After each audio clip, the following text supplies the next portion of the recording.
The NFL season is here. Nobody better to talk to than Brian Westbrook, two-time Pro Bowler, Philadelphia Eagles Hall of Fame, the heart and soul of Philly. Is that too much to say, Brian? Is it okay to call you the heart and soul of Philly?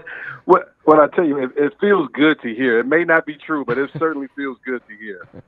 Hey, so is this the start of the back-to-back tonight? I guess everybody wants to know, Eagles fans and around the NFL. Can Philly do it again, or are we going to have the Super Bowl hangover, which is normal, but maybe the Eagles just have it in them to do it one more time? Well, you're right. The Super Bowl hangover is normal. But I'll tell you the truth. The Eagles are built to have a back-to-back type of season. They returned a quarterback that didn't play at all in the playoffs. In fact, didn't play the last few games in Carson Wentz. He put up 33 touchdowns last year. He was having a MVP candidate type of year last year before he got injured. They bring back left tackle Jason Peters, who is certainly a Hall of Fame type of guy. They bring back Darren Sproles, who is one of the guys that on third downs and in punt return situations is one of the most dangerous players in the league. And so when you bring back those types of guys that are still hungry, still upset that they didn't get a chance to play in the Super Bowl, and you add them to a team that has Super Bowl experience winning that game, I think that's a great combination. And I think they're built to win it. The NFL season is long, and so many things can happen. It's just hard to say. Right, so I think that's cool because they didn't get to experience it. It's sweet that, yes, I was a part of the team, but I want to be there. I want to be out on the field on that day, right? Right. I mean, of course, you love for your team to win. You love for your organization to win, especially for your teammates and things like that.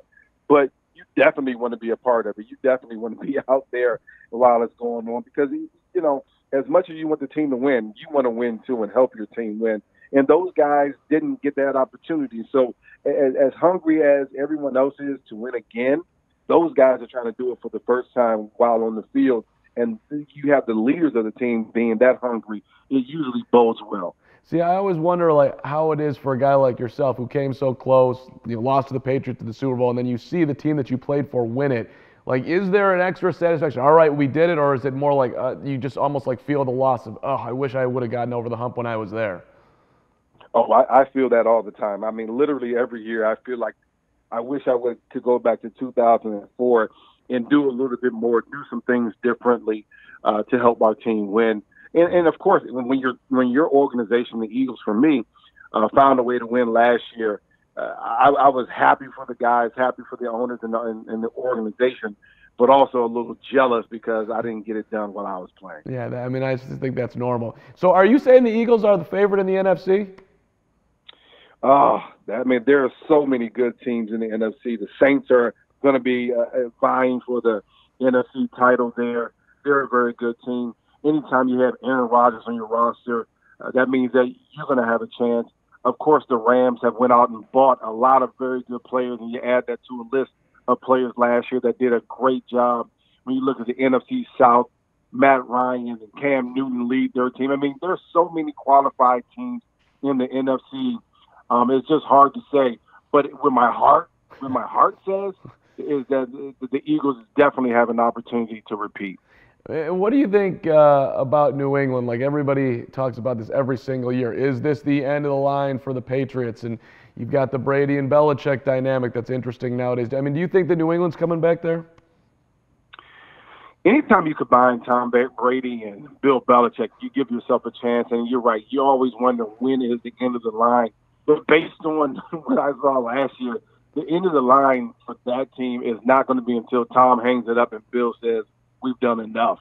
They're just that good. They've been doing it for so long, the longevity. I mean, by the time we played them in 2004, they had been to the Super Bowl a couple times already, and they're still talking about being Super Bowl champions in 2018, 2019. So anytime you line up number 12 under center, you give yourself a chance. It is unbelievable. So if you could have one quarterback today, Rodgers, Brady, you could throw anybody else in there, who are you taking? Wow. I mean, I love Aaron Rodgers' arm, his ability to scramble, put the ball on the money. Certainly Carson Wentz would be in my top five. I think you have to go with the guy with five plus Super Bowls in Tom Brady, a guy that has done it. He has the most Super Bowls of active quarterbacks and probably in the history of the game. you could never go wrong having that guy on your team and having him under center. So I definitely would go Tom Brady. Fair enough, fair enough. So let me ask you about Andy Reid and his coaching tree, which is expanding. Matt Nagy now in Chicago. What does Andy do that makes him so successful, and then the guys that are coming after him?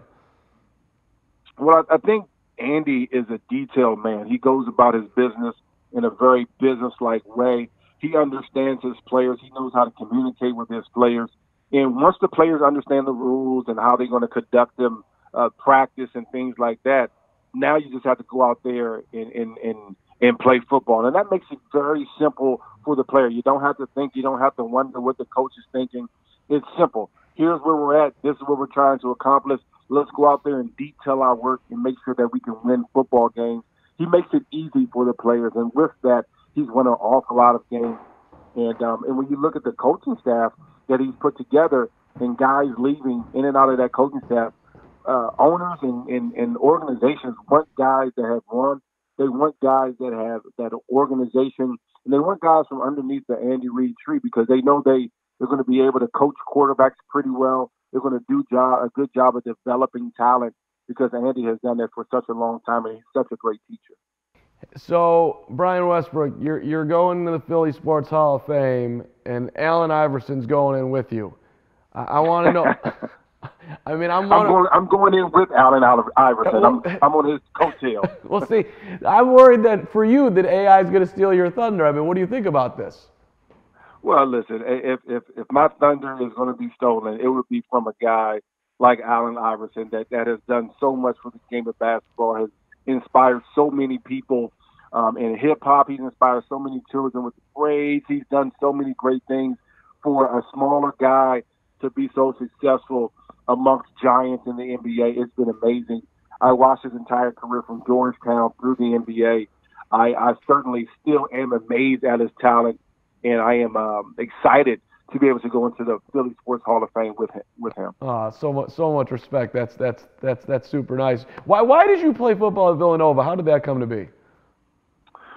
Well, back in the day, back when I was in high school, I tore my ACL, and so that was in 1996, and so I was a junior going to my senior year in high school, and all the teams, all the schools that recruited me before my torn ACL, they were like, yeah, we don't want a guy with the bad wheel. And so they all backed off, and Villanova was one of the schools that stuck with me. And I knew that they had a great academic prowess. I knew that they had a great alumni support. And I valued those things at the time. And I knew I was going to have a chance to play high-level football. And so the football program has continued to get better over the years. Of course, everyone has seen what the basketball program has been able to do with winning two out of the last three NCAA championships, so that's impressive.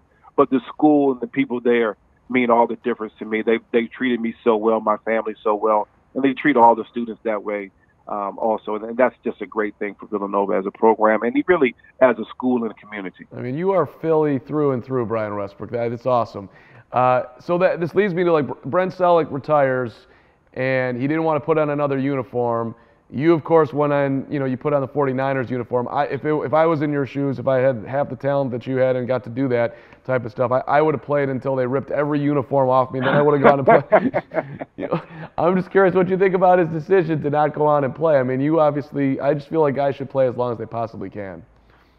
Yeah, well, I mean, I think everyone has a personal way that they feel about that. I think for Brent, he wanted to be here in Philadelphia. He has Philadelphia roots at this point.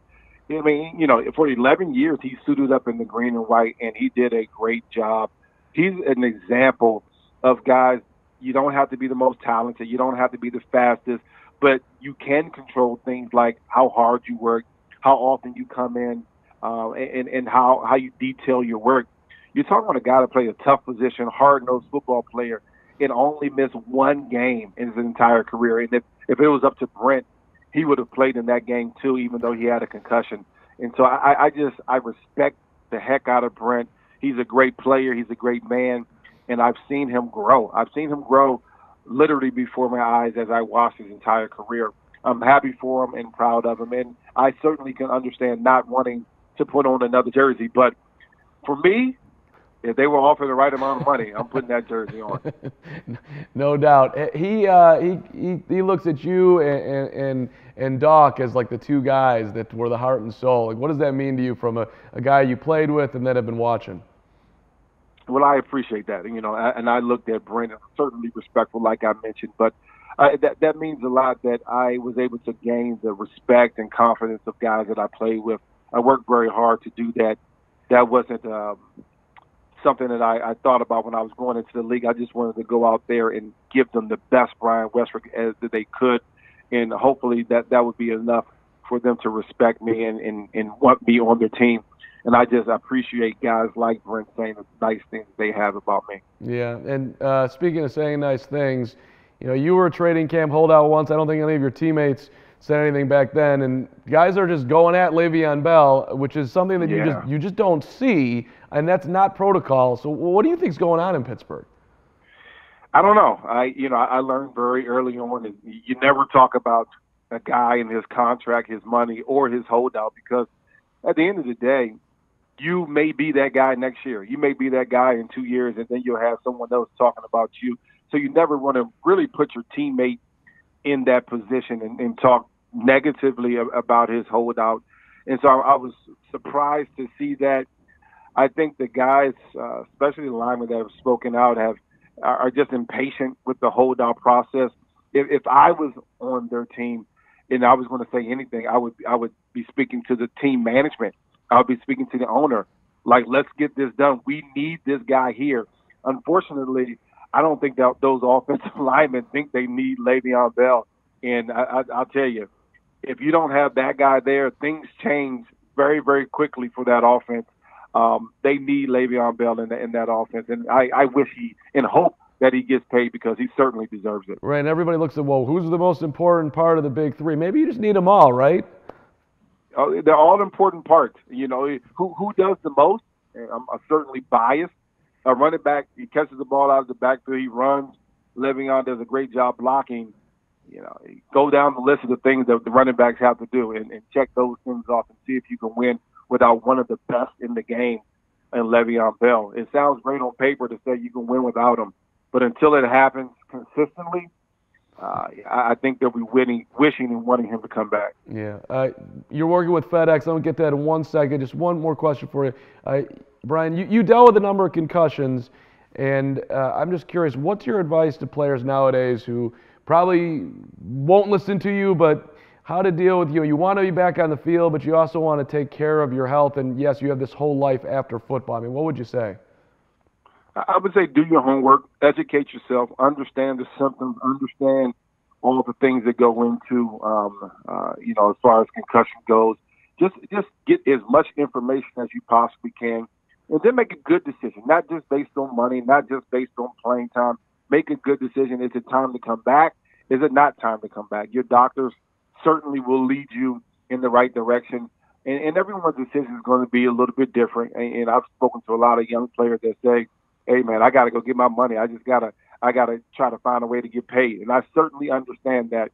I just hope that none of the players that suffer from the symptoms of concussion are sacrificing their long-term health for a short-term game. Right. And if they make those the right decision, I think you'll be okay. How are you feeling? How's I feel good. I can't complain at all. That's awesome. So, okay, you're working with FedEx here, which is delivering millions of possibilities every day, and they're celebrating the launch of some new TV ads. So tell me what you're doing with FedEx.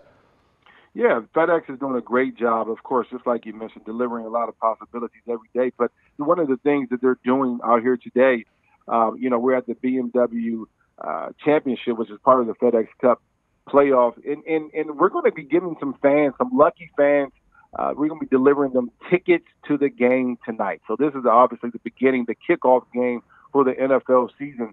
We're going to be delivering, myself and FedEx, we'll be delivering some tickets to the game. And I think all the people, hopefully, will be excited about it, just as the Philadelphia Eagles unveiled the banner from the Super Bowl last year. So it should be an exciting time. No doubt, no doubt. Last one, did T.O. send you an invitation to his private Hall of Fame ceremony? I know. I did not get an invitation. I happened to be in Canton to celebrate Brian Falcons. I did talk to T.O., I'm happy for him. I'm certainly proud of him. Good friend. I'm just glad that he celebrated in the way that made him happy. That's the most important part. Yeah, I know that's your guy, so you didn't have any problem with him not just being there. Hey, come do this with everybody. I mean, that's his decision. I mean, it was his award. He did it with the help of some players, but he's the one that worked so hard to get in that position to be a Hall of Famer. He should be able to celebrate whatever in whatever way makes him happy. Fair enough. Brian, great to talk to you. Really appreciate the time.